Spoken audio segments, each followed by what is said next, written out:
Bismillahirrahmanirrahim. Assalamualaikum warahmatullahi wabarakatuh. Selamat datang di tutorial farmasi fisika dengan judul mikromiretik bersama saya Apotekar Cynthia Rahmawati. Baik, di percobaan mikromiretik ini tujuannya adalah untuk menentukan ukuran partikel serbuk dengan menggunakan metode ayakan. Dasar teorinya adalah mikromiretik ini biasanya diartikan sebagai ilmu dan teknologi tentang partikel yang kecil. Ukuran partikel dapat dinyatakan dengan berbagai cara. Ukuran diameter rata-rata, ukuran luas permukaan rata-rata, volume rata-rata, dan sebagainya. Pengertian ukuran partikel adalah ukuran diameter rata-rata. Untuk memulai setiap analisis ukuran partikel harus diambil dari umumnya jumlah bahan yang besar, ditanda dengan jumlah dasar suatu contoh yang representatif. Karenanya, suatu pemisahan bahan awal dihindari karena dari suatu pemisahan contoh yang diambil berupa bahan halus atau bahan kasar. Untuk pembagian contoh pada jumlah awal dari 10 sampai 1000 gram digunakan apa yang disebut pembagi contoh piring berputar. Pada jumlah dasar yang amat besar harus ditarik beberapa contoh di mana tempat pengambilan contoh sebaiknya dipilih menurut program acak. Ilmu dan teknologi partikel kecil diberi nama mikromiretik oleh Dalla Valle. Terdapat 4 metode sederhana untuk menentukan ukuran partikel, yaitu dengan metode pengayakan, metode mikroskopik optik ini dilihat dengan menggunakan mikroskop ya. Kemudian metode sedimentasi dan metode counter-counter. Nah, dispersi koloid dicirikan oleh partikel yang terlalu kecil untuk dilihat dengan mikroskop biasa, sedangkan partikel emulsi dan suspensi, farmasi serta serbuk halus berada dalam jangkauan mikroskopik optik. Partikel yang mempunyai ukuran serbuk lebih kasar, granul tablet, dan garam granular berada dalam kisaran ayakan. Jadi tergantung pada jenis sediaan yang akan dilihat ukuran partikelnya ya, maka akan berbeda-beda cara atau metode untuk menentukan ukurannya. Setiap kumpulan partikel biasanya disebut polidispersi. Karenanya perlu untuk mengetahui tidak hanya ukuran dari suatu partikel tertentu, tapi juga berapa banyak partikel dengan ukuran yang sama ada dalam sampel. Jadi kita perlu suatu perkiraan kisaran ukuran tertentu yang ada dan banyaknya atau berat fraksi dari tiap-tiap ukuran partikel tadi ya. Dari sini kita bisa menghitung ukuran partikel rata-rata untuk sampel tersebut. Nah, pembagian sistem dispersi berdasarkan ukuran partikelnya itu ya. Kalau dia ukuran partikelnya itu adalah 0,5 sampai 10 mikrometer, kalau satuannya dalam milimeter adalah 0,0005 sampai 0,010 ya. Maka contohnya pada suspensi dan emulsi halus ya. Pada ukurannya 10 sampai 50 mikrometer itu contohnya batas atas jarak di bawah ayakan, partikel emulsi kasar, partikel suspensi terflokulasi. Kemudian jika ukurannya adalah 50 sampai 100 mikrometer itu adalah batas bawah ayakan jarak serbuk halus. 150 sampai 1000 mikrometer itu pada jarak serbuk kasar. 1000 sampai 3360 mikrometer maka termasuk dalam ukuran granul rata-rata ya. Nah, ukuran ayakannya itu pada ukuran 50 sampai 100 itu pada ukuran ayakan yang 325 sampai 140 ya. Nah, ukuran partikel bahan obat padat mempunyai peranan penting dalam farmasi ya, sebab ukuran partikel mempunyai peranan besar dalam pembuatan sediaan obat dan juga terhadap efek fisiologisnya. Pentingnya mengetahui ukuran partikel dalam bidang farmasi yaitu pertama, ukuran partikel berhubungan dengan luas permukaan dan tegangan antar muka karena sifat ini sangat mempengaruhi sifat fisika, misalnya dari aspek termodinamika, kimia, misalnya dari aspek kelarutan atau ionisasi dan farmakologi dari suatu obat, misalnya efek kerja dari zat. Kemudian ukuran partikel memengaruhi pelepasan dari bentuk-bentuk sediaan yang diberikan secara oral, topikal, parenteral, dan rektal. Ketika secara teknologi sekarang telah dikenal ukuran nanopartikel ya dan mikropartikel sehingga mudah mengalami penghantaran ke side effect. Kemudian ukuran partikel memengaruhi kekompakan tablet, kestabilan emulsi dan suspensi, yaitu kemudahan ketika digojok. Misalnya, ukuran partikel memegang peranan dalam laju pengendapan pada sediaan suspensi, sehingga melihat ukuran partikel, maka suspensi dibagi menjadi dua tipe, yaitu suspensi flokulasi dan suspensi yang deflokulasi. Pada tablet dan kapsul, ukuran partikel menentukan sifat alir serta pencampuran yang benar dari granulnya. Kemudian juga pada stabilitas obat tergantung dari ukuran partikelnya. Metode paling sederhana dalam penentuan nilai ukuran partikel itu adalah dengan metode pengayaan standar ya. Pengayaan terbuat dari kawat dengan ukuran lubang tertentu, istilahnya mesh ya. Digunakan untuk menyatakan jumlah lubang tiap inci linier ya. Misalkan ayakan nomor meshnya 16, maka jumlah lubang di tiap incinya itu ada 16 lubang ya. Suatu metode paling sederhana tetapi relatif lama dari penentuan ukuran partikel adalah metode analisis ayakan. Di sini penentunya adalah pengukuran geometrik partikel. Sampel diayak melalui sebuah susunan menurut meningginya lebarnya jala ayakan penguji yang disusun ke atas. Jadi yang di atas itu adalah yang lubang ayakannya besar ya. Kemudian semakin ke bawah maka ukuran lubang ayakannya semakin kecil ya. Atau dari nomor mesh terkecil ke nomor mesh terbesar, karena tadi kan nomor mesh itu menyatakan jumlah lubang tiap incinya ya. Jadi misalkan nomor mesh 100, maka dia tentunya akan lebih rapat ya jaringnya dibandingkan dengan yang ukuran mesh 20 misalnya. Kemudian partikel yang ukurannya lebih kecil berada pada jala yang bahan yang akan diayak dibawa pada ayakan teratas dengan lebar jala yang paling besar ya. Misalkan diurutkan 20, 40, 60, 80 yang paling bawah. Kemudian partikel yang ukurannya kecil daripada lebar jala yang dijumpai berjatuhan melewatinya ya. Mereka membentuk bahan halus atau lolos. Partikel yang tinggal kembali pada ayakan membentuk bahan kasar ya. Setelah suatu waktu ayakan tertentu pada penimbangan 40-150 gram setelah kira-kira 9 menit ditentukan melalui penimbangan. Presentasi mana dari jumlah yang telah ditimbang ditahan kembali pada setiap ayakan. Nah, ini nanti contoh alat ayakan yang akan kita gunakan ya. Dimana prinsip percobaannya adalah pengukuran partikel dari serbuk berdasarkan atas penimbangan residu yang tertinggal pada tiap ayakan ini ya. Yaitu dengan melewatkan serbuk pada ayakan dari nomor mesh yang rendah ke nomor mesh yang tinggi yang digerakkan oleh mesin penggetar dengan waktu dan kecepatan tertentu ya. Misalkan ini diurutkan dari yang terkecil ke yang nomor meshnya yang tertinggi, terbesar ya. Dan jangan lupa paling bawah ini ada penampungnya ya. Keuntungan metode pengayaan ini adalah sederhana, mudah, praktis, dan cepat. Tidak membutuhkan keahlian tertentu dalam melakukan metodenya. Dapat diketahui ukuran partikel dari yang kecil hingga yang besar, lebih mudah diamati. Kerugiannya adalah tidak dapat mengetahui bentuk partikel secara pasti seperti pada metode mikroskopi. Kalau mikroskop kan bisa dilihat ya bentuknya. Kemudian nomor ukuran partikel tidak pasti karena ditentukan secara kelompok berdasarkan keseragaman. Tidak dapat menentukan diameter partikel karena ukuran partikel diperoleh berdasarkan nomor mesh ayakan yang lolos tadi ya. Kemudian adanya agregasi karena adanya getaran sehingga memengaruhi validasi data. Kemudian tidak dapat melihat bentuk partikel dan dapat menyebabkan erosi pada bahan-bahan granul. Untuk alat yang akan kita gunakan dan bahannya ya. Alatnya nanti kita gunakan nomor ayakan mesh 20, 40, 60, 80, dan 100. Maka nanti kita akan urutkan ya 20 yang teratas, kemudian 40, 60, 80, dan 100 yang paling bawah. Jangan lupa setelah 100 itu ada penampungnya ya. Kemudian mesin pengayak, kemudian sikat tabung untuk membersihkan meshnya ya nanti, kemudian timbangan miligram, timbangan gram kasar. Bahan yang akan kita gunakan adalah serbuk MgO, talkum, asam salisilat, ZNO ya. Kemudian nanti juga siapkan kertas timbang dan tisu. Cara kerjanya adalah disiapkan alat dan bahan yang akan digunakan, ditimbang serbuk sebanyak 25 gram. Setiap ayakan lebih dahulu dibersihkan dengan sikat tabung, kemudian dilap dengan tisu untuk memastikan keringnya pengayak dan tidak terdapat partikel tertinggal lagi yang dapat menghalangi proses pengayakan ya. Pastikan bersih ya ayakannya. Kemudian ayakan diset pemasangannya pada vibrator pengayak dengan alas penampung paling bawah tadi ya.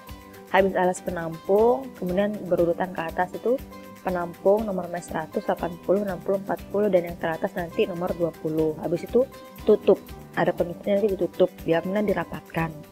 Kemudian serbuk yang telah ditimbang 25 gram tadi dimasukkan ke dalam pengayak nomor mes 20. Dibuka dulu tutupnya ya, habis itu dimasukin 25 gram di nomor mes 20, habis itu tutup rapat mesin vibratornya. Kemudian mesin dijalankan selama kurang lebih 5 menit. Kemudian setelah 5 menit tadi mesin akan mati secara otomatis ya. Kemudian kita timbang residu serbuk yang tertinggal pada masing-masing pengayak dan penampung ya. Jadi di nomor 20 itu berapa yang tertinggal, 40 berapa, 60 dan seterusnya sampai dengan penampung ya. Makanya memang sebaiknya mesin pengayaknya juga atau mesnya juga kita timbang. Cuman kalau tidak memungkinkan maka nanti yang tersisa itu kita tampung di kertas perkamen atau kertas yang lebih besar nanti ya. Timbang teliti di neraca analitik, catat hasilnya dan hitung ukuran partikelnya. Nanti kalian bikin lembar hasil datanya bikin seperti ini ya. Nomor mes yang digunakan nomor berapa saja, ukuran porinya berapa, nanti ini bisa di Google ya. Oke, nanti kita lanjutkan aja ke ini ya, ke perhitungan. Contoh perhitungan mikromiretik ya. Jadi nanti timbang zat 25 gram ya. Misal ya ini, misal nomor mes yang digunakan adalah nomor mes 20, 30, 50, 100 dan penampung. Ya ini diurutkan dari yang terendah ke yang tertinggi. Kalian googling silakan cari kalau nomor mes 20 itu ukuran lubangnya berapa. Ini standar semuanya sama. Paling kalau beda pun beda 0,0 sekian angka ya. Nah, misalkan ini diketahui bahwa ukuran mes 20 itu ukuran lubangnya 0,841 mm. Mes 30 ukuran lubangnya 0,595 mm. Mes 50 ukurannya 0,297 mm. Dan mes 100 ukurannya adalah 0,149 mm. Kemudian setelah kita timbang, ternyata pada mes nomor 20 bobot yang tertinggal adalah 0,5 gram, mes 30 0,8 gram, mes 50 2,2 gram, mes 100 5,1 gram, dan di penampung ada 16 gram. Sehingga ketika kita totalkan ya, jumlahnya adalah 24,6 gram. Padahal tadi kan yang kita timbang 25 gram ya. Maka ada 0,4 gram serbuk yang hilang, entah itu terbang saat pengayakan atau lain sebagainya. Kemudian kita hitung bobot persen tertinggal ya. Caranya adalah 0,5 gram dibagi dengan 24,6 dikali dengan 100. Hasilnya adalah 2,033%. Kemudian 0,8 ini diperoleh dari 0,8 dibagi 24,6 dikali 100% sama dengan 3,252 dan seterusnya sampai dengan yang di penampungnya ya. Maka nanti ketika kita totalkan, totalnya adalah tepat 100% ya. Kemudian kita akan buat rentang mesnya ya. Untuk partikelnya ya yang ukuran mesnya yang 20 tadi di rentang partikelnya adalah rata-rata ukurannya adalah 0,841, tapi ini dengan bobot rata-ratanya adalah 0,5. Artinya adalah yang bisa melewati mes nomor 20 ini adalah pasti ukuran partikelnya antara 0,841, lebih dari 0,841 gitu ya, dan seterusnya. Nah, ini nanti di sini kita akan lihat ya, karena tadi si serbuknya itu dia ada yang tertampung di 20 gitu ya. Maka dia ukuran ada yang tertampung di 20 ya tadi ya. Maka dia ukuran partikelnya itu berarti tidak lebih dari 0,841 ya. Kemudian yang tertinggal itu adalah 0,5 gram, maka dia tetap 2,033 ya. Maka BD nanti kita kalikan ya adalah B dikali D ya, dimana rata-rata ukuran mesnya ini dikali dengan persen bobot tertinggalnya sama dengan 1,710. Kemudian hasil perhitungan sebelumnya itu dipindah pada tabel berikut ini ya. Nah, kita berlabel ya rentang mes ya, A, rata-rata ukuran mes B, rata-rata bobot tertinggal C, dan persen bobot tertinggal D. Kemudian nanti kita kalikan kolom B dengan kolom D ya. Yang pada baris pertama lebih dari 20 ini artinya adalah pada serbuk yang tertinggal pada mes 20, maka rata-rata ukuran partikelnya tidak lebih dari 0,841 mm. Kemudian dengan bobotnya yang tertinggal tadi 0,5 ya, dengan persen bobot tertinggalnya adalah 2,033, maka luas permukaan. Ukuran partikelnya adalah 0,841 dikali 2,033, yaitu 1,710 ya. Satuannya ini masih milimeter persen karena yang dikalikan adalah milimeter dan persennya ya. Kemudian partikel-partikel yang dapat melewati mesh 20 dan tertinggal di 30, artinya dia bisa melewati mesh 20 dan tertinggal di mesh 30 ya. Maka rata-rata ukuran nya adalah tadi ya 0,841 ditambah 0,595 dibagi 2 sama dengan 0,718.